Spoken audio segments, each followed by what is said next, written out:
Assalamualaikum warahmatullahi wabarakatuh.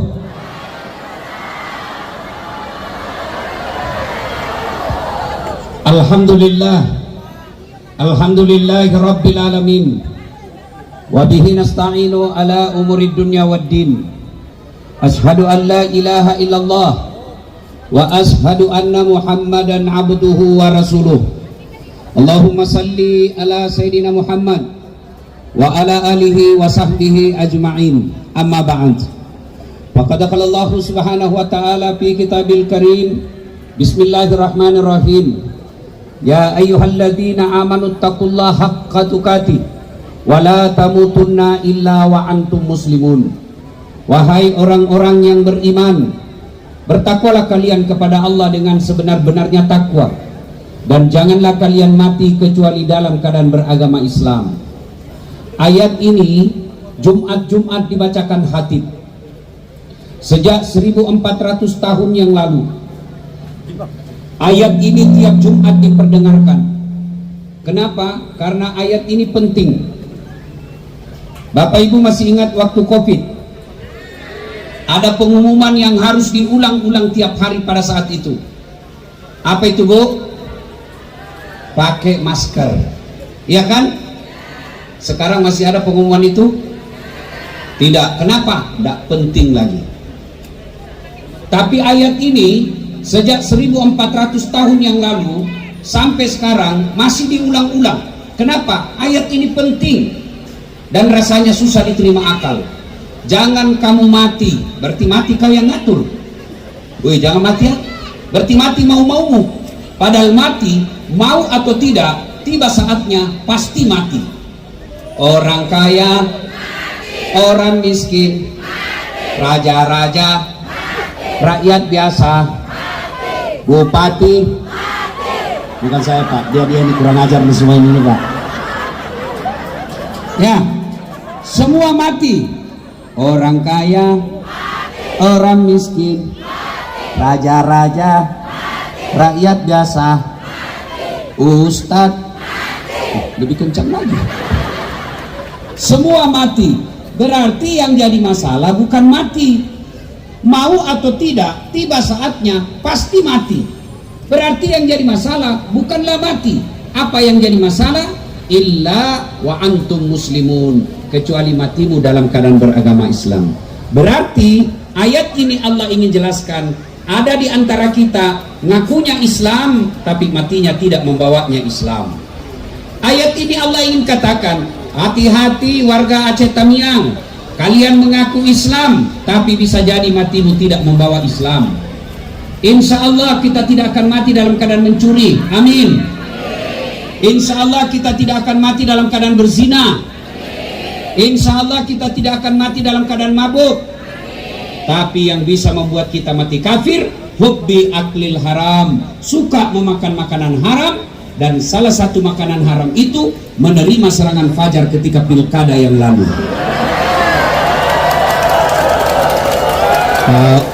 Tepuk tangan kau semua pelakunya. Ini muka-muka serangan fajar semua ini. Mulai ini bukan serangan fajar Ustadz, ini sedekah subuh, pret. Bu. Tapi saya dengar di sini tidak ada serangan fajar. Karena cuma satu calon bupatinya, ya kan? Oh, apa lagi serangan fajar kalau cuma tidak ada lawan? Keterlaluan kalian kalau masih meras. Ya. Oh, tapi di tempat lain biar sepupunya tidak dipilih kalau tidak ada serangan fajarnya. Maka, Bu, yang saya curiga ada serangan fajarnya calon DPR.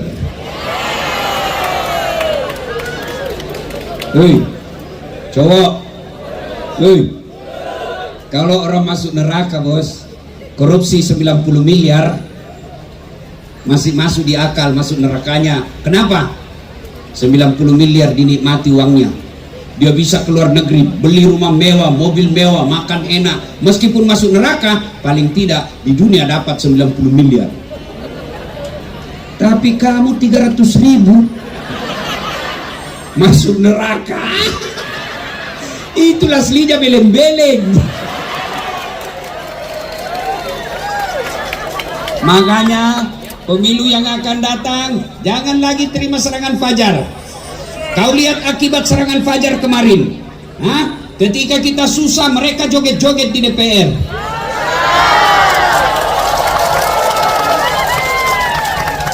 Dan waktu mereka joget saya tidak ketawa, saya tidak keberatan, saya tidak kecewa. Kenapa? Ya memang artis yang kau pilih. Ya artis kerjanya joget-joget. Kenapa banyak terpilih? Ya karena mereka nyogok. Ketika diterima karena dia nyogok, maka pekerjaannya kembalikan uang sogok. Anda tidak akan miskin dengan menolak 300.000. Anda tidak kaya dengan menerima 300.000.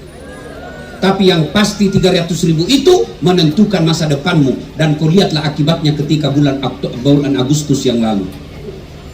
Mudah-mudahan akan datang jadi pelajaran. Jangan lagi kau menerima serangan fajar yang akan datang. Bisa? Bisa? Kenapa cuma 100? Bisa? Ya Allah, dengarlah janji hambamu. Buat mereka sengsara kalau dia terima uang serangan fajar. Kalian juga yang mau jadi pegawai negeri jangan nyogok. Mau jadi tentara, jadi polisi jangan nyogok. Anggota DPR jangan nyogok. Insya Allah mudah-mudahan akan datang. Itulah sebabnya ayat ini diulang-ulang. Kenapa? Yang bisa membuat kita mati kafir, hubbi aklil haram, suka memakan makanan haram. Wa qala idzan bismillahirrahmanirrahim. Ya ayyuhalladzina amanu dakhulu fis-silmi kaffatan wa la tattabi'u khutuwatis syaitan innahu lakum aduwwum mubin. Wahai orang-orang yang beriman, masuklah engkau ke dalam Islam secara sempurna, bukan Islam pencitraan, bukan Islam gimmick-gimmick, bukan Islam pilkada. Islamlah secara benar. Ini politisi kalau mau dipilih tuh, tiba-tiba penampilannya kala-kala ustaz, pakai songkok, pakai gamis, begitu terpilih hilang lagi. Andai saja mobil caleg ini penuh ini panggung anggota DPR. Tapi karena sudah terpilih, berapa? Ada anggota DPR yang hadir di sini, Pak? Anda berapa orang? Oh, ada Pak Ketuanya, Masya Allah ya. Kau tandai muka-muka mereka ini. Inilah anggota DPR kita yang baik ya. Ya, mudah-mudahan yang tidak hadir bukan karena tidak sayang, tapi karena lupa datang. Bapak, saudara-saudara sekalian, ya, jangan Islam pencitraan. Islamlah secara benar, dan janganlah engkau ikuti langkah-langkah setan, karena sesungguhnya setan itu musuh yang nyata bagi kalian. Musuh kalian,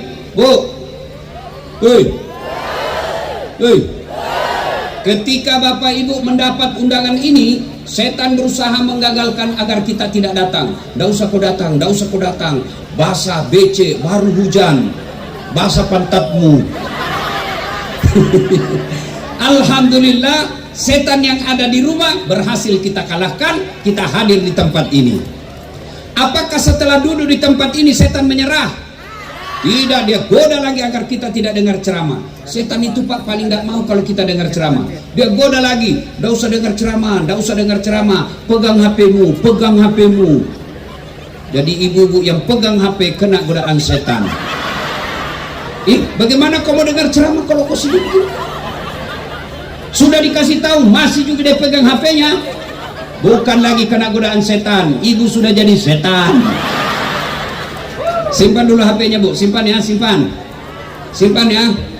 Ibu-ibu yang pegang HP, saya doakan suaminya kawin lagi. Kenapa bapaknya amin kencang betul? Ustadz, kita mau rekam Ustadz. Kalau bapak ibu rekam, gambarnya tidak jelas, suaranya bising. Tapi kita mau dengar nanti Ustadz kalau pulang. Tuh ada kamera saya bawa, ada kamera saya. Mana tuh kameramen saya itu? Ada saya bawa dari Makassar. Tapi kau bawa pulang kameramu Ustadz. Nggak usah cemas, nonton YouTube Maulid Akbar Aceh Tamiang. Sudah nonton, jangan lupa like and share. Kenapa ibu ketawa? Saya serius. Kalau kau follow artis apa kau dapat? Cowok, kalau kau follow artis apa kau dapat? Nah, habis amalmu. Kelihatan pahanya, kelihatan dadanya, jogetlah dia. Dan juga kau dikasih pegang, dikasih lihat-lihat saja. Habis amalmu. Kalau kau follow ustadz, satu kau dapat ilmunya, paham agamamu jelas. Dua, kau amalkan, dapat lagi pahala. Tiga, kau sebarkan, dapat amal jariah. Maka yang belum follow Dasat Latif, follow Dasat Latif, centang biru 1212. Dan janganlah engkau ikuti langkah-langkah setan, karena sesungguhnya setan itu musuh yang nyata bagi kalian. Bu, musuh kalian bukan tentara, musuh kalian bukan polisi, musuh kalian bukan aparat, musuh kalian adalah setan, di mana setan itu musuh yang nyata bagi kalian, kata Allah. Dek, jangan musuhi polisi. Adek-adek, kalau hilang motormu siapa kau cari? Polisi. Pak Imam. Imam aja hilang motornya. Ibu-ibu hilang motor, ibu cari siapa? Polisi. Tanahmu diserobot, kamu cari siapa? Polisi. Anakmu hilang, kamu cari siapa? Polisi. Suamimu hilang, ibu cari siapa? Masa kau cari polisi? Cari suamimu lah. Iya, makanya jangan musuh polisi. Polisi juga jangan musuh ulama. Kenapa? Karena kalau kau mati, siapa yang bungkus kamu? Maka yang baik, polisi lindungi ulama, ulama doakan polisi, rakyat cintai polisi, polisi lindungi rakyat. Insya Allah sama-sama kita jaga Aceh Tamiang. Wa qala idzan bismillahirrahmanirrahim. Innallaha wa malaikatahu yusalluna 'alan nabi. Ya ayyuhalladzina amanu sallu alaihi wasallimu taslima. Sesungguhnya Allah dan para malaikatnya bersalawat kepada Rasulullah Muhammad sallallahu alaihi wasallam. Maka wahai orang-orang yang beriman, bersalawatlah kalian kepada Rasulullah dengan sebaik-baik salawat. Suatu kali Nabi lagi duduk-duduk dengan malaikat Jibril. Tiba-tiba Nabi melihat ada malaikat lebih sejuta jari-jarinya. Adik-adik, berapa jari-jarimu, Dek? Berapa? Berapa jari-jarinya, Bu? 10. Cacat dong. Tidak ada kakimu. 20. Ini malaikat lebih sejuta jari-jarinya. Nabi kagum dan bertanya, ya Jibril, malaikat apa itu? Banyak betul jari-jarinya. Jibril menjawab, itu malaikat yang Allah tugaskan mencatat air ketika hujan. Ada yang bisa catat air hujan, Bu? Ada? Kenapa? Jumlahnya banyak, jatuhnya rame-rame dan laju. Mana bisa dicatat? Lalu Nabi bertanya kepada malaikat, wahai malaikat, apa betul kau mampu mencatat air ketika hujan? Iya, kucatat yang jatuh di gunung, kucatat yang jatuh di laut, kucatat yang jatuh di darat. Tak setetes pun yang tidak aku catat, maka aku sibuk dengan tariku yang banyak ini. Lalu malaikat ini berkata, ya Muhammad, ada satu yang tidak mampu aku catat. Apa gerangan? Ketika umatmu berkumpul di satu tempat, seperti saat kita malam ini. Mereka berkumpul di satu tempat, lalu mereka bersalawat bareng-bareng kepadamu. Aku tidak bisa mencatat betapa banyak pahala yang Allah turunkan di tempat itu. Allahu Akbar. Itulah sebabnya ulama-ulama kita dulu, mereka kalau berkumpul, mereka bersalawat bareng-bareng. Kenapa? Mereka sadar dan tahu berkumpul dan bersalawat pahalanya lebih banyak daripada air hujan. Ibu bapak yang saya muliakan, perlu saya beritahu adik-adik, orang masuk surga bukan karena tidak ada dosa. Bapak-bapak yang saya muliakan, orang masuk surga bukan karena tidak ada dosa. Kalau orang masuk surga karena tidak ada dosa, tidak ada isinya surga kecuali Muhammad sallallahu alaihi wasallam. Mana ada manusia yang tidak ada dosanya? Ayo angkat tangan yang tidak ada dosanya di sini. Mana ada yang tidak ada dosanya di sini? Ayo, ini.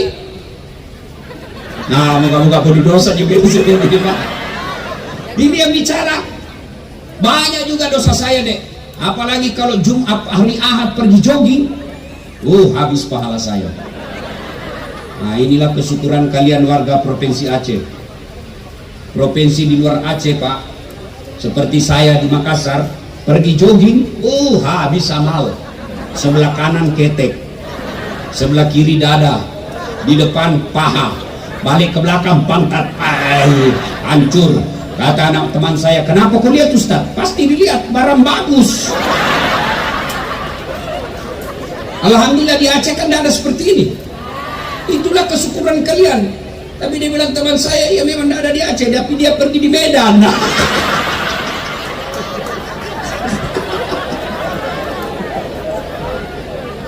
Bapak ibu saudara-saudara sekalian, lalu kenapa orang masuk surga Ustaz?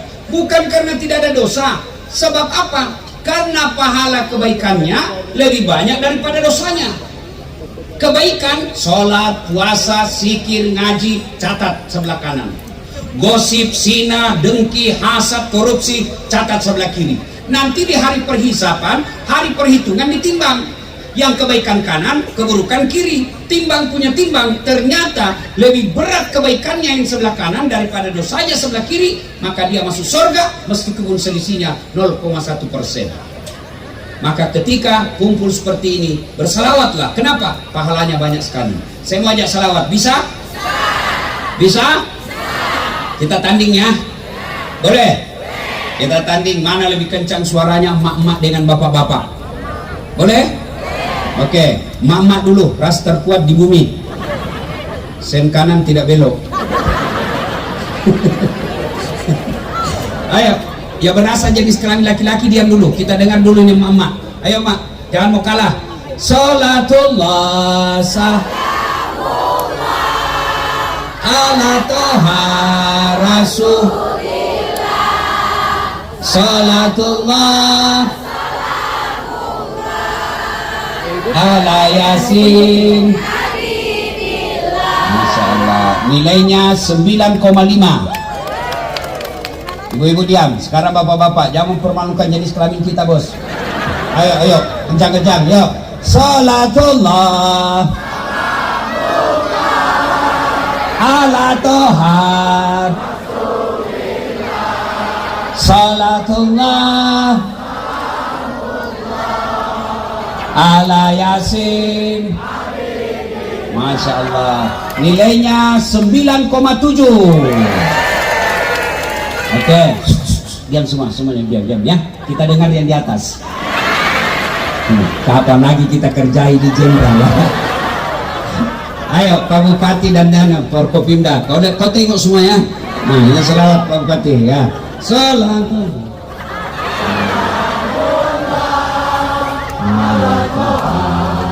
Rasulillah, salatullah salamullah ala yasin habibillah. Ya, nilainya 9,9. Mohon maaf Ibu, beliau yang undang saya. Kalau saya kasih nilai kecil nanti honorku dikurangi. Berarti saya pernah salah menerima honor di Makassar. Biasanya kan kalau di Makassar dalam satu malam saya punya ceramah 2 Pak. Selesai ceramah pertama, saya buru-buru ke ceramah kedua. Begitu saya mau ke mobil diteriaki sama panitia. Panitianya ini sih Pak, Pak Ustadz tunggu dulu Pak Ustadz. Kenapa deh? Tunggu dulu Pak Ustadz. Kenapa? Tunggu dulu. Saya tunggu dia. Begitu datang langsung dikasih saya amplop sambar. Malu kita kalau laba-laba dilihat kan. Asik mantap. Duduklah saya di mobil. Saya bilang sama sopir saya, alhamdulillah dek, kita dapat rezeki malam ini. Begitu saya buka, astagfirullah, salah kasih panitia lagi. Apa dikasih saya? Susunan acara. Pak Bupati jangan dicontoh ini Pak ya. Ini contoh yang menyesatkan. Kalau tadi di Makassar Pak, masih dia kejar saya. Kalau di sini saya sudah sampai di Makassar, susah dikejar. Ayo. Rame-rame semuanya kita salawat semuanya. Boleh? Tapi saya minta izin, boleh tidak dinyalakan lampu HP-nya? Saya rasa-rasanya keliling-keliling ceramah di Sumatera. Malam ini acaranya yang paling ramai. Masya Allah. Boleh yang di belakang nyalakan lampu HP-nya. Saya mau perlihatkan di medsos saya bahwa ini loh rakyat Aceh Tamiang cinta salawat. Yuk, ya angkat HP-nya ya, nyalakan. Yang tidak punya HP pinjam temannya.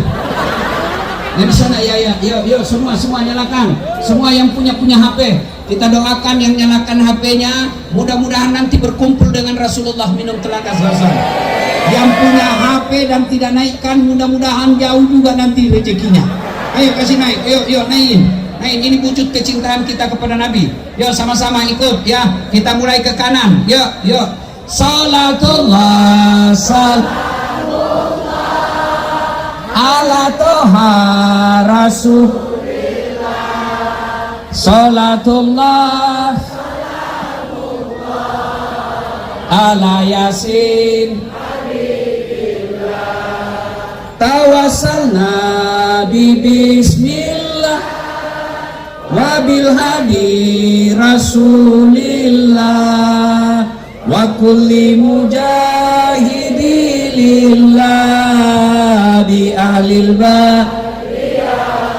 Sekali lagi, salatullah salamullah ala toha rasulillah.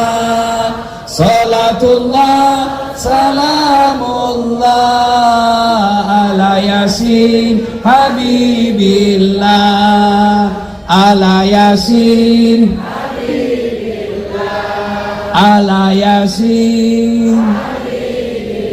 Alhamdulillah. Terima kasih. Simpan lagi HP-nya. Terima kasih. Nyalakan lagi lampu. Terima kasih. Alhamdulillah. Bapak Ibu, saudara-saudara sekalian teristimewa yang kita hormati, Bapak Bupati dan Wakil Bupati beserta istri Kabupaten Aceh Tamiang beserta para pejabat yang hadir di tempat ini, alim ulama, Bapak Ibu saudara-saudara sekalian yang insya Allah dimuliakan rahmati Allah Subhanahu wa Ta'ala. Malam ini kita masih memperingati Maulid Nabi besar Muhammad Sallallahu Alaihi Wasallam. Dari seluruh provinsi yang ada di Indonesia, ternyata provinsi yang paling panjang peringatan Maulidnya itulah provinsi Aceh. Sampai 3 bulan, sampai saya posting tadi Instagram saya acara ini, banyak yang komentar, masih ada ke Maulid Ustaz? Nah, Maulid itu perlu kita tahu dulu. Maulid Bu, hari lahirnya Nabi, hari lahirnya tanggal 12 Rabiul Awal tahun gajah, hari lahirnya disebut Maulud. Apa Ibu? Maulud. Sementara merayakan kelahirannya disebut Maulid. Merayakannya boleh 3 bulan, boleh 4 bulan, bahkan boleh tiap bulan dirayakan. Tapi hari lahirnya hanya sekali, namanya Maulud. Peringatannya Maulid seperti malam ini. Maka berbicara Maulid, ada lagi yang berkata, Maulid bid'ah, tidak ada pada zaman Nabi. Biarlah mereka berkata bid'ah, biarlah mereka berkata sesat. Kalau saya, prinsip saya ceramah Maulid ini karena cinta kepada Rasul. Kalau mereka menuduh saya sesat, biarlah, yang penting karena saya sesat karena cintaku kepada Rasulullah Muhammad Sallallahu Alaihi Wasallam. Bagi saudara-saudara yang tidak mau Maulid, kami hormati kalian, tidak usah kami tetap hormati. Tapi jangan pula kau sakiti perasaan kami, karena kami cinta kepada Nabi, kami berkumpul mendengarkan kisah Nabi, lalu kau tuduh kami sesat dan bid'ah. Mari saling menghormati. Berbeda pendapat boleh, yang tidak boleh berpecah belah dan saling menghina. Yang mau Maulid silahkan, yang tidak mau Maulid silahkan. Maulid ini kalau alasannya bid'ah karena tidak ada pada zaman Nabi, kalau begitu jangan kau ceramah pakai mic.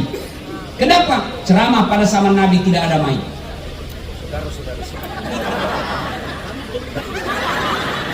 Ini bid'ah. Saudara-saudara sekalian yang tidak pernah katanya dipraktekkan oleh Nabi, maka saudara yang bayar zakat fitrah pakai beras itu bid'ah, karena Nabi tidak pakai bayar fitrah dengan beras. Saudara-saudara sekalian mengatakan tidak pernah di zaman Nabi, maka saudara-saudara sekalian yang pergi ke tanah suci pakai pesawat juga bid'ah. Maka pergilah kau naik onta, karena Nabi dari Madinah ke Mekah naik onta. Pakailah onta dari Aceh Tamiang, 7 tahun tidak sampai-sampai. Maka yang baik kita saling menghormati. Yang mau Maulid silakan, yang tidak mau Maulid silakan. Yang kedua, Bapak Ibu, kenapa kita Maulid? Bu, kenapa kita Maulid? Karena banyak sekarang orang lebih hafal sejarah pejabat, lebih hafal sejarah artis, lebih tahu sejarah selebriti daripada nabinya. Ada bapak ditanya, "Pak, kenapa tahun lahirnya Nabi disebut tahun gajah?"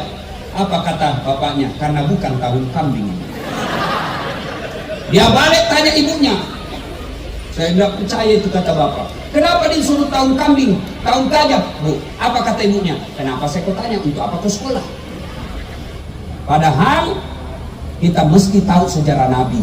Kenapa? Supaya kita tahu, setelah tahu kita bisa contoh dalam kehidupan sehari-hari. Bagaimana kita mau contoh Nabi kencing kalau kita tidak tahu bagaimana cara Nabi kencing? Bagaimana kita mau contoh Nabi sebagai pemimpin kalau cara Nabi memimpin kita tidak tahu? Bagaimana kita mau contoh Nabi berkeluarga kalau cara Nabi memperlakukan istri dan anaknya kita tidak tahu? Maka maulid ini kita datang untuk mendengar kisah Nabi, mudah-mudahan dengan kisah itu kita contoh. Saya datang maulid Ustadz, mau lihat Ustadz Dasat, aduh kasihan, kecewa Bapak Ibu kalau cuma mau lihat Dasat Latif. Oh tengok ini Dasat Latif, apa kelebihannya? Pendek, ceper, hitam, pesek. Jangan ketawa. Memang saya tidak gagah Ibu, tapi saya penuh pesona.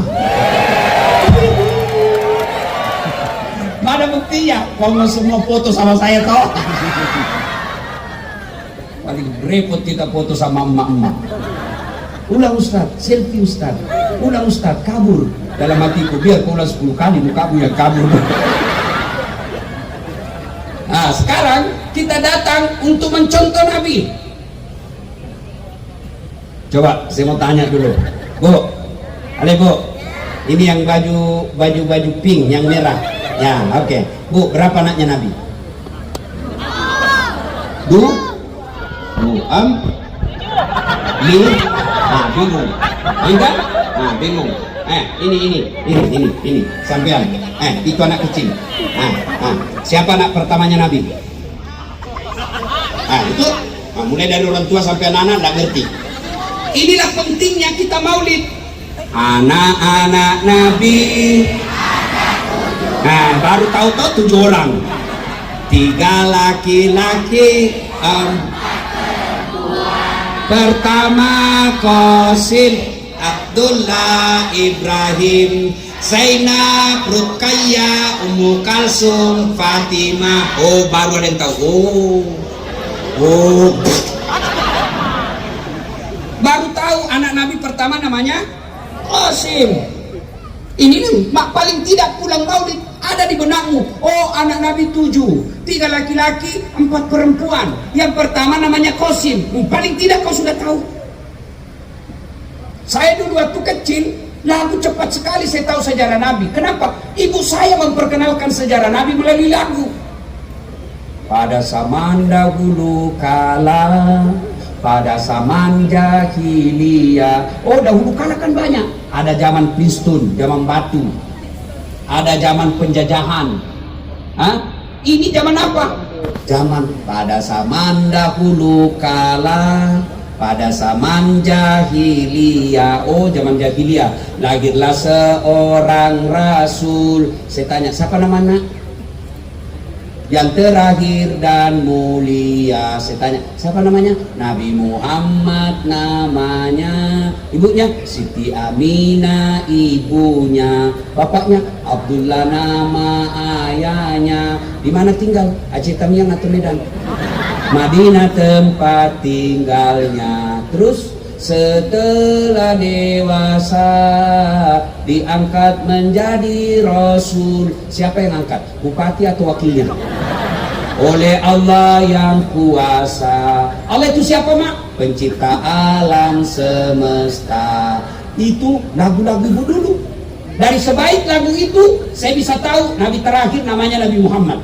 Kapan lahirnya? Zaman jahiliyah. Siapa bapaknya? Ada namanya Abdullah. Siapa ibunya? Siti Aminah. Di mana tinggal? Di Madinah.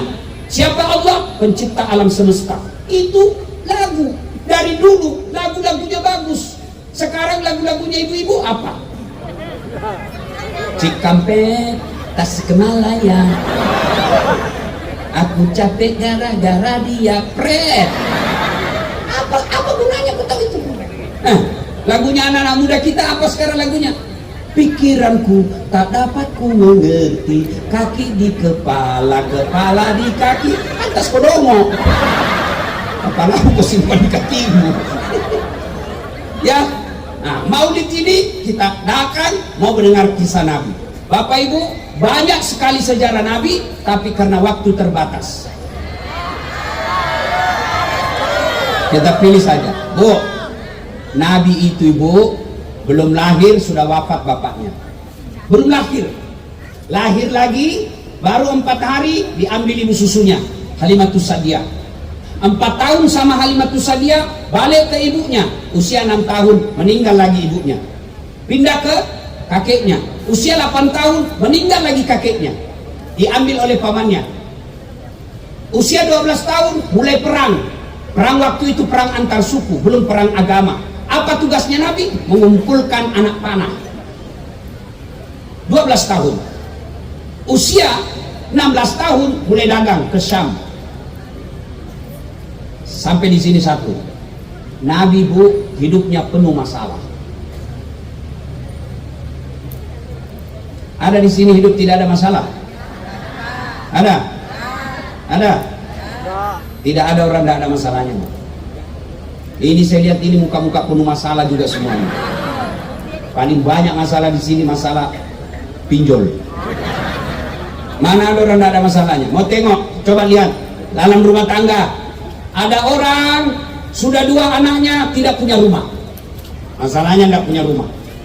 Alhamdulillah ada orang belum menikah sudah punya rumah. Tapi apa masalahnya? Tidak ada anaknya.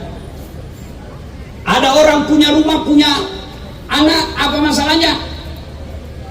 Suaminya selingkuh. Suaminya setia, istrinya setia, punya anak, punya rumah, apa masalahnya? Mertuanya ikut campur. Mertuanya bagus, apalagi masalahnya? Suaminya mau kawin lagi.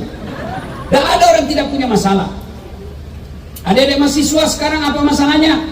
Mau sarjana. Sudah sarjana selesai masalahnya, muncul masalah baru, mau pegawai negeri. Sudah jadi pegawai selesai masalahnya, muncul lagi masalah baru, mau jadi kepala bagian. Sudah jadi kepala bagian selesai masalahnya, mau jadi kepala dinas. Sudah kepala dinas selesai masalahnya, masalah makin besar, mau jadi sekda. Sudah jadi sekda selesai masalahnya, makin besar masalahnya, mau jadi bupati. Sudah jadi bupati selesai masalahnya, mau 2 periode. Sudah 2 periode, ditangkap KPK. Tidak ada orang tidak ada masalahnya. Semua orang punya masalah Pak. Dia bicara dan ceramah sekarang banyak juga masalah saya Bu. Adik-adik kau lihat ini masalah saya. Anda cuma lihat saya di panggung, tapi perjalanan sampai ke panggung ini penuh dengan masalah. Masih pagi-pagi jam 5 kita sudah bangun ke bandara. Sudah dari bandara terbang dari Makassar ke Jakarta 2 jam lebih. Sampai Jakarta terbang lagi ke Medan 2 jam. Sampai di Medan belum dikasih makan, kasih jalan lagi.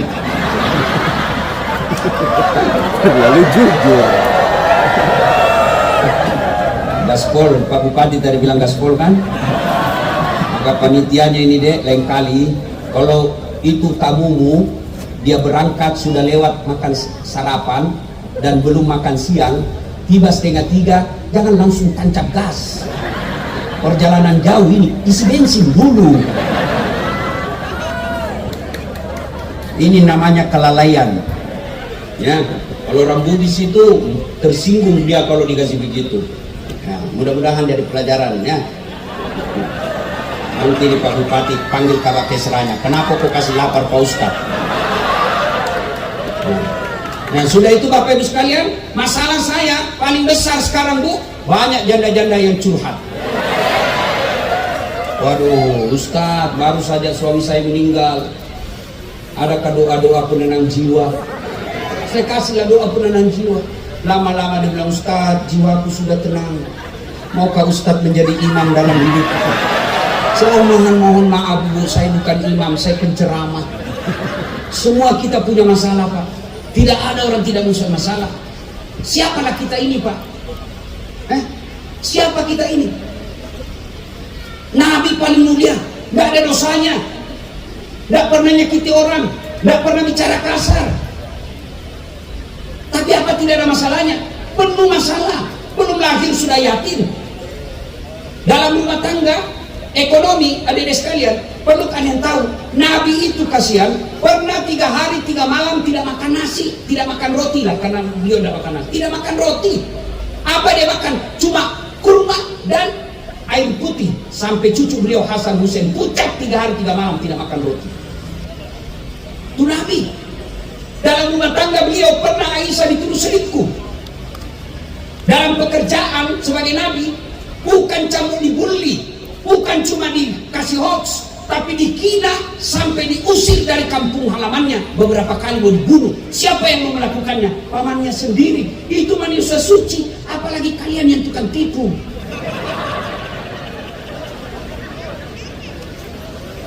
Kalau begitu, bukan masalah kita. Masalah kita adalah bagaimana menyikapi masalah. Ustaz, banyak utangku. Sebenarnya bukan utang itu yang jadi masalah. Masalahmu, kenapa kau berutang? Bagaimana kau tidak berutang? Kau tidak syukuri apa yang Allah kasih. Kalau gaji suamimu cuma 3 juta, jangan kau gaya hidup 5 juta. Pasti berutang 2 juta. Betul-betul kau semua pelakunya.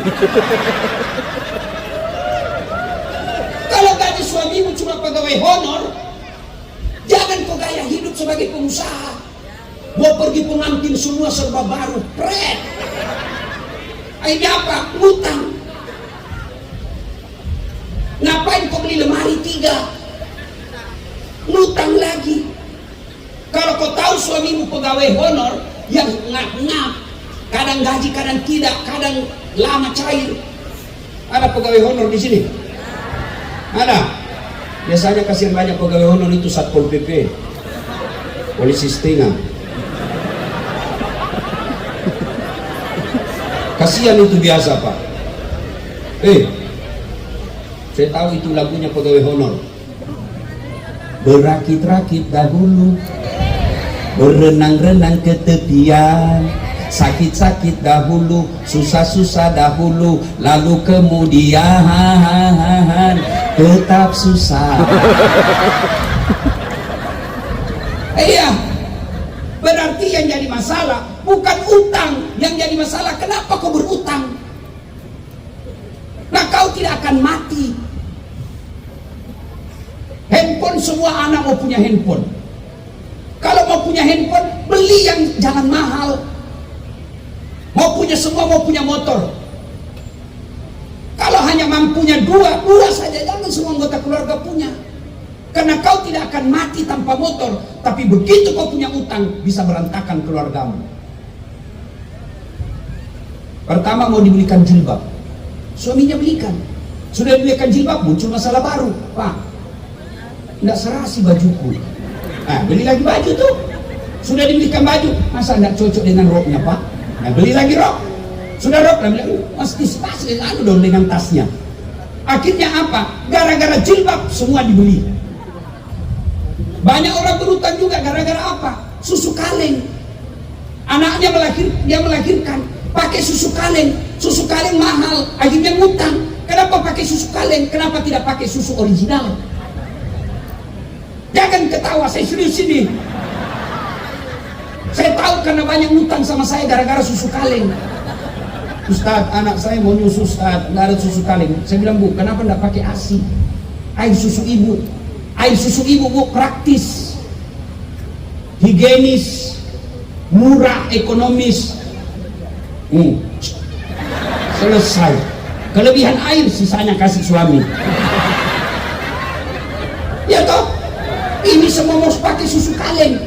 Akhirnya anakmu sifatnya seperti kaleng. Susu kaleng kan susu sapi. Ustadz, ngutang ini Ustadz. Kenapa? Popo. Kenapa pakai popo? Popo itu ibu orang kaya, 5 kali ganti sehari. Kenapa tidak seperti ibu-ibu dulu? Ibu-ibu dulu kalau melahirkan dia pakai apa? Beri kain 3 lapis, plastik bawahnya. Kalau ibu kreatif, kencing, ganti lagi karpetnya, kainnya. Kalau ibu malas, dia kasih biarkan anaknya kencing sampai pagi, sampai dia berenang di situ. Ini yang namanya Bukan susu kalian yang jadi masalah, kamu malas. Pegawai negeri, Ustaz, kenapa Pak? Saya lihat Bapak dekat dengan Kapolri. Bolehkah saya dibantu pindah Ustaz? Saya bisa pindah kembali ke Sulawesi, ibu saya sakit. Bohong kan gitu. Jadi yang jadi masalah bukan tempat kerjamu, yang jadi masalah kamu tidak menerima kenyataan. Kau pernah tanda tangan waktu kau jadi anggota, siap ditempatkan di mana saja di seluruh pelosok Indonesia. Begitu kerja, tolong pindahkan saya Ustaz. Saya bilang, saya ini Pak penceramah, bukan staf ahli. Jadi yang jadi masalah bukan tempat kerjamu, yang jadi masalah kamu tidak ikhlas menerima itu. Semua kita punya masalah. Maka ketika ada masalah, dua kata Allah, Bu, Pak, ada masalah. Allah tidak bilang, Dasat, kalau ada masalahmu kau anggota DPR dulu. Dasat, ada masalahmu kau jadi kaya dulu. Dasat, ada masalahmu kau jadi bupati dulu, kau jadi dokter dulu. Tidak, Allah cuma minta dua. Ista'inu bisobri wassalat. Sabar, perbaiki sholatmu. Istri saya cerewet, sabar. Pak, kalau istri cerewet, sabar.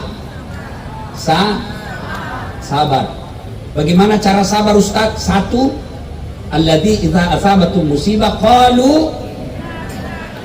Kau sudah tahu. Jadi kalau ngomel istrimu,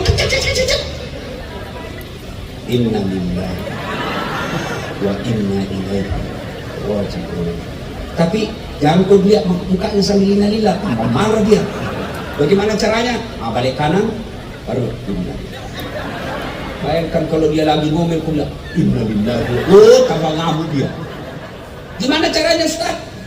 Selesai ngomel, balik innalillah. Insya Allah tenang hati. Dan kalau perempuan ngomel, jangan dilayani Pak, tidak ada gunanya. Apalagi kalau dia bilang pokoknya, kau diam saja. Dan ini perempuan ahli sejarah Pak. Satu kali kita salah sampai mati dia ingatnya. Bertanya satu sudah dijelaskan, muncul pertanyaan dua. Sudah dijelaskan dua, muncul lagi pertanyaan tiga. Sudah selesai semua, dia bilang itu juga tahu dia lalu. Bukannya sudah selesai. Ini ahli sejarah ini semua ini. Dan itu perempuan Pak, bawa pulang ini oleh-oleh. Rumus menghadapi perempuan, kalau dia suka ngomel, ada dua sebabnya. Satu, jarang dipuji. Langsung dia bilang betul. Makanya Pak, puji istrimu.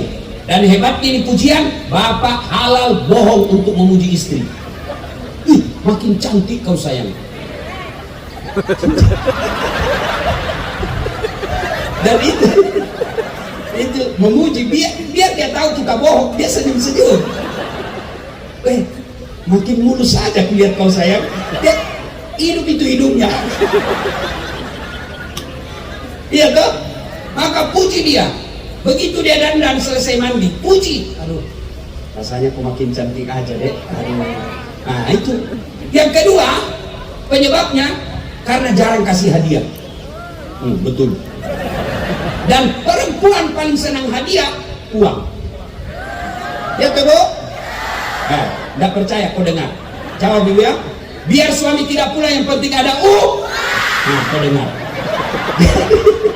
Sebenarnya yang dia cari bukan kau, uangmu dia cari. Maka laki-laki pasti, perempuan pasti ngomel, jarang kau puji, kau tidak pula kasih hadiah. Dan kau mau jadi bidadari di surga, pret. Hanya istri saya selalu saya puji. Aduh, rasanya waktu baru pertama kita ketemu sayang, udah dia bilang gitu, saya tahu kau bohong tapi tidak apa-apa. Perempuan puji dia Pak, kasih hadiah. Bapak pulang tugas, adik-adik tentara, polisi, ANS, ya pulang dari tugas 1 minggu, bawakan istrimu hadiah. Sekali-sekali adik-adik pengantin baru, Gojek atau apalah kamu dagang dari pasar, sekali seminggu bawakan hadiah. Suatu kali saya pulang ceramah, saya bawakan istri saya emas, gelang, kalung, tebal. Terharu dia, Bu. Udah bilang, berkaca-kaca matanya. Dia bilang, terima kasih Ustaz. 1 bulan kemudian dia tahu palsu. Dia bilang, ternyata kok kasih saya palsu. Saya bilang, meskipun palsu itu Mas, tapi cintaku murni 24 karat. Begitu, puji istri, kasih hadiah. Kita juga Ibu, kalau sudah suami memuji dan memberi hadiah ala kadarnya, hargai. Ibu-ibu, dengar ini. Tidak ada suami yang mau kasih menderita istrinya. Semua mau kasih emas, kasih rumah yang mewah, kasih perhiasan sesuai maunya. Tapi kan rezeki bukan hak suami, Allah yang tentukan. Maka hargai penghasilan suamimu meskipun sedikit.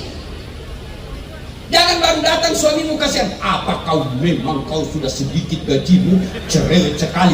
Adekku tahu kau begini, saya tidak mau menikah sama kamu. Apalagi tidak mau, nah sudah 2 anakmu. Jangan ketawa, saya serius. Bu, mau tahu ciri-ciri penghuni surga seorang istri? Kata Nabi, barang siapa seorang wanita meninggal dunia, lalu suaminya berduka terus mengenang kebaikannya, ketahuilah itu perempuan calon penghuni surga. Kalau besok-besok ibu dulu meninggal, lalu suami di belakang, kenapa terlalu cepat ini? Saya sayang sekali istri saya. Oh, ciri-ciri penghuni surga. Tapi kalau sebaliknya, begitu ibu meninggal, suami masuk kamar berteriak, merdeka! Ada begitu perempuan kerjanya ngomel saja. Ada ibu-ibu di Makassar tanya saya, Ustaz, kenapa itu suami saya tidak betah di rumah? Bawaannya mau keluar terus. Saya ceritakan, ada suami istri, istrinya suka ngomel. Suatu ketika suaminya berikan hadiah, senanglah ini ibu, dikasih hadiah, nyanyilah ini istrinya. Kata suaminya, Dek, bolehkah kita pergi lihat siara kubur, siara sumur tua? Sumur ini Bu sudah 400 tahun umurnya, dalamnya 12 meter. Sampailah di situ, karena senang sekali nih Bu dikasih hadiah. Kata suaminya, Dek, kau lihat itu sumur, ada enggak airnya? Istrinya lihat, ada Bang, dangkal. Maksudnya dangkal aja Bang, paling sampai lutut. Dalam hati suaminya berarti aman ini. Begitu dekat bibir sumur, dia dorong istrinya masuk sumur. Wah, jatuh. Ngomel sudah kau di situ, udah ku dengar juga. Ngomel kau sampai pagi. Oh, suaminya di atas. Ngomel kau. 1 jam kemudian Bu, tiba-tiba dari dalam sumur ada makhluk tinggi hitam besar keluar. Kaget suami, hei, siapa kamu? Saya jin penunggu sumur ini. Saya sudah 400 tahun di dalam tenang-tenang, ada perempuan di dalam, ngomel aja kerjanya.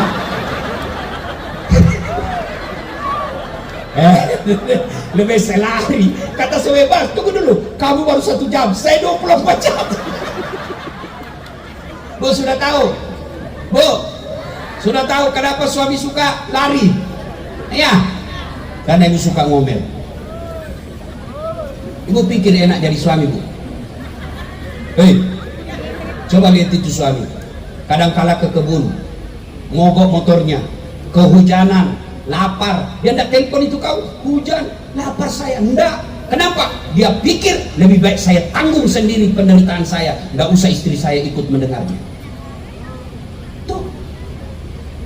Di kantor dimarah-marahi sama bupati. Siap salah Pak, siap salah Pak, siap salah Pak. Di warung kopi dikejar tagihan. Di jalan ditangkap satpol, sampai di rumah dimaki-maki lagi sama istrinya. Memang kau goblok, kenapa kau tidak lawan? Aku mau dilawan, lah dia bupati.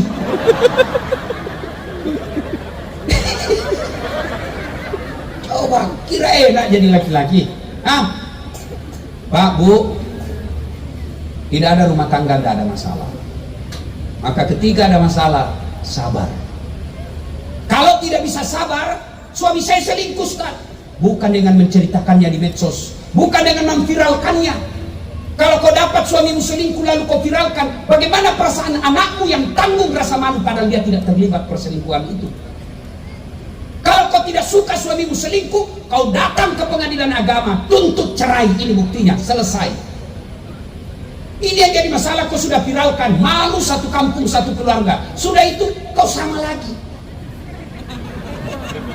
Bertekar, hamil lagi.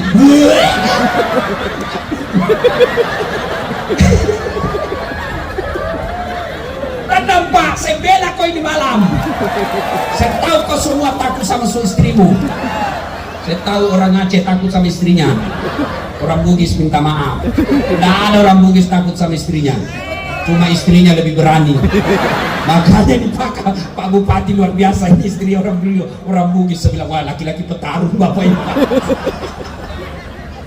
Iya, Bu, Pak, Bapak kalau istri suka ngomel, sabar aja Pak. Jangan kau pukul. Bukanlah laki-laki yang menodai istrinya. Ini kau tidak suka istrimu, kau pukul, kau tempeleng, bukan laki-laki itu, bencong. Kalau kau tidak suka istrimu, caranya, saya talak kamu, talak satu. Kalau tidak ada perubahan, masih belum ada perubahan, balik ke rumahnya, bawakan ke rumahnya. Adakan lagu dulu. Pulangkan saja aku pada, atau lihatlah tanda merah di pipi bekas sering kau lakukan untuk kita. Samakah aku bagai buruh di sana yang dijual orang, hingga sesukamu? kau lakukan itu, kau sakiti aku.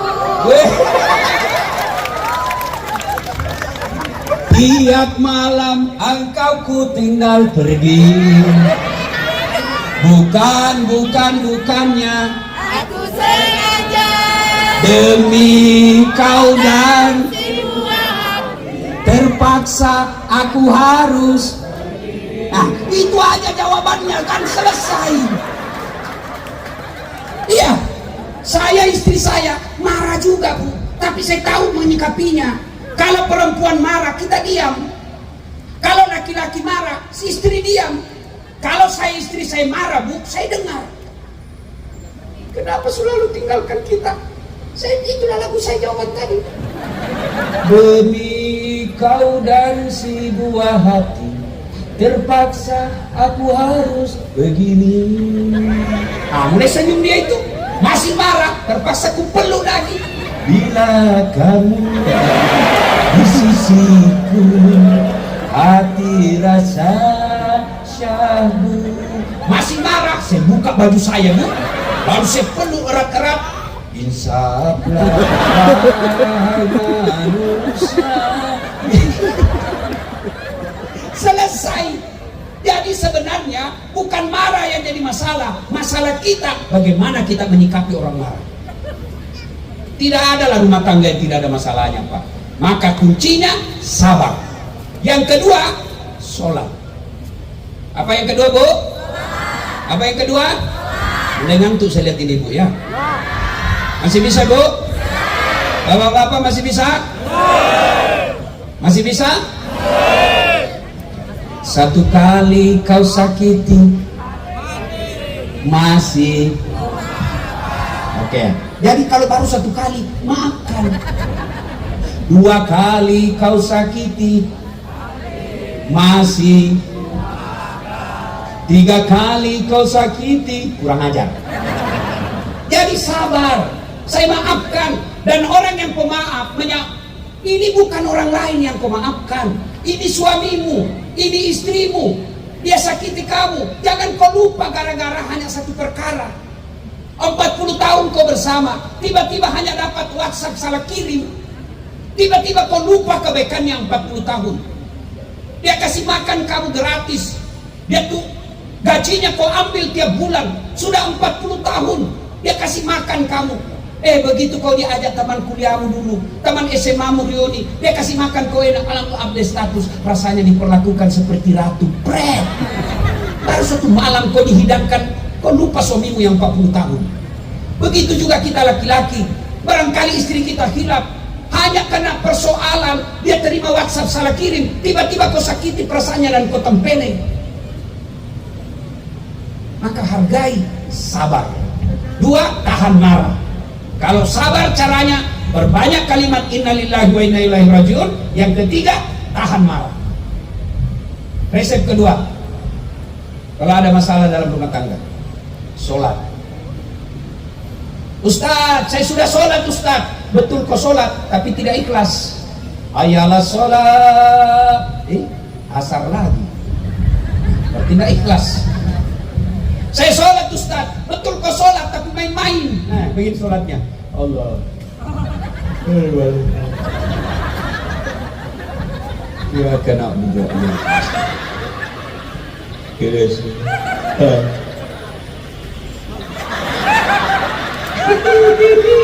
Kau bayangkan diri sendiri kan?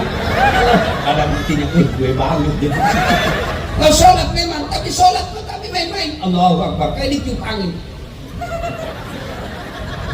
Allahu Akbar, terus lagi.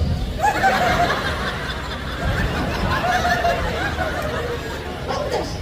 Malah ada di Makassar, Ustaz, boleh itu sholat tidak pakai BH? Kenapa itu tidak pakai BH? Dia bilang panas Ustaz. Bolehlah itu tetap sah, tapi bagaimana itu kalau kau ruku?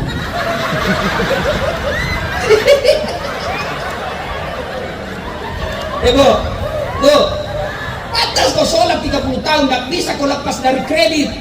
Kenapa? Tuhanmu kau hadapi seperti itu. Bu, ibu pergi menghadap sama Pak Bupati, tidak pakai itu. Tempelin kau istrinya. Kurang ajar, keluar kau. Maka kalau ada masalah, koreksi sholatmu. Saya sholat Ustaz, betul kau sholat, tapi cuma hari Jumat. Itu pun paling terlambat datang, paling cepat pulang. Orang khotbah kau tidur. Saya kasih contoh, kenapa hidup kita susah. Bu, Pak, siapa yang punya dunia? Siapa yang punya dunia? Siapa yang punya dunia? Artinya tidak mungkin dunia dalam genggamanmu kalau yang punya dunia kau jauhi.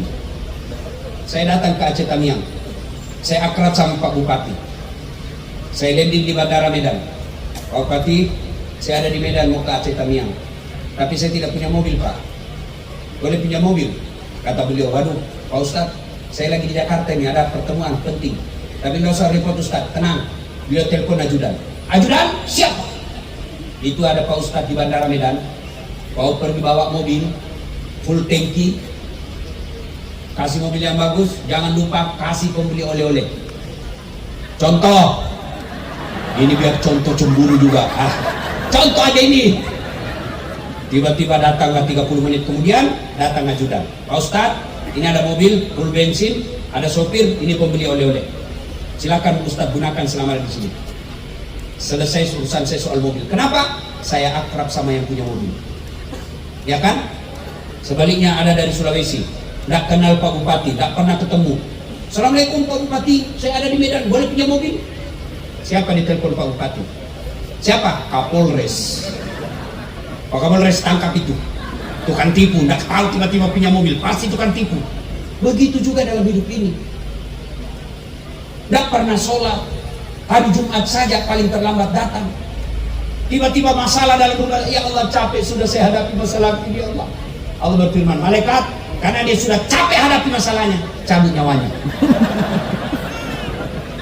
Bapak Ibu saudara-saudara sekalian, adik-adikku para pegawai yang mau naik pangkat, yang mau dapat sekolah, jangan kau cari muka sama manusia, capek. Lebih baik kau minta kepada Allah. Ada masalahmu, minta kepada Allah. Allah itu maha pengasih, Allah itu maha mendengar, dan Allah janji ud'uni astajib lakum. Minta kau sama saya, pasti saya kasih kau. Itu janji Allah, bukan janji caleg. Terus, adik-adik, Pak Bupati ini minimal 3 ajudannya. Ada yang tugas pagi sampai siang, ada siang sampai sore, sampai malam, ada malam. Itu ajudan beliau kalau dipanggil sama Pak Bupati, apalagi beliau jenderal. Ajudan! Itu ajudan biar lagi duduk langsung lompat. Siap aja. Kalau perlu itu kacang dia telan. Nggak percaya tanya Pak Bupati. Siap aja. Siap. Perintah. Iya toh? Padahal beliau ini ada pensiun yang hilang jabatannya. Tapi begitu takutnya itu ajudannya sama Bupati. Ada kira-kira ajudan dipanggil, ajudan! Tunggu dulu Pak. Ajudan! Bapak tidak saya sibuk. Lalu kenapa Allah yang memanggilmu? Ayalah sholat. Sini. lalu kau tidak datang. Bupati saja takut kita katakan tunggu, lalu kenapa ketika Allah memanggil kita berani mengatakan tunggu? Bapak Ibu saudara-saudara sekalian, maka sholat insya Allah dunia dalam genggaman. Kecil bagi Allah kasih kita apa yang kita mau. Yang Allah minta, perbaiki sholatmu, saya selesaikan masalahnya. Sabar, perbaiki sholat, insya Allah sudah dapat kita oleh-oleh pulang maulid kali ini. Ingin rasanya berlama-lama, tapi waktu jualah yang membatasi kita. Masih bisa? Terus? Kau kira saya tukang parkir? Nah, saya mohon maaf, harus balik lagi. Malam ini juga harus ke Medan, sebab pesawat saya besok harus ada di bandara pukul 5 pagi. Lanjut ke Bandung dan ke Jakarta. Nanti tanggal 25 baru balik Makassar. Ibu selesai sini, hidup. Saya belum, masih jalan lagi. Jangan biarkan saya kecapean, Bu. Karena di tempat lain masih dibutuhkan. Terima kasih, saya senang sekali bisa berjumpa dengan saudara-saudara saya di Aceh Tamiang ini. Umur panjang, doakan Pak Bupati sehat walafiat. Undang lagi Ustadz Dashat datang di tempat ini. Terima kasih. Saya orang Bugis, tidak pandai berpantun. Sebagai penghormatan saya kepada Pak Bupati dan masyarakat Aceh Tamiang, saya mau berpantun. Dan tolong, apa tadi jawabannya? Mble. Ya iya itulah itu ya. Ya coba, ya. Jawab ya Bu ya. Dari mana datangnya cinta? Dari Facebook turun ke WA. Dari mana datangnya kecewa? Setelah ketemu ternyata berbeda. Satu lagi. Dari Jakarta ke kota Bandung. Memakai kereta api. Di atas kereta ada harimau. Saya tidak jadi naik. Terima kasih. Usikum wa nafsi bitaqwallah. Fastabiqul khairat. Assalamualaikum warahmatullahi wabarakatuh.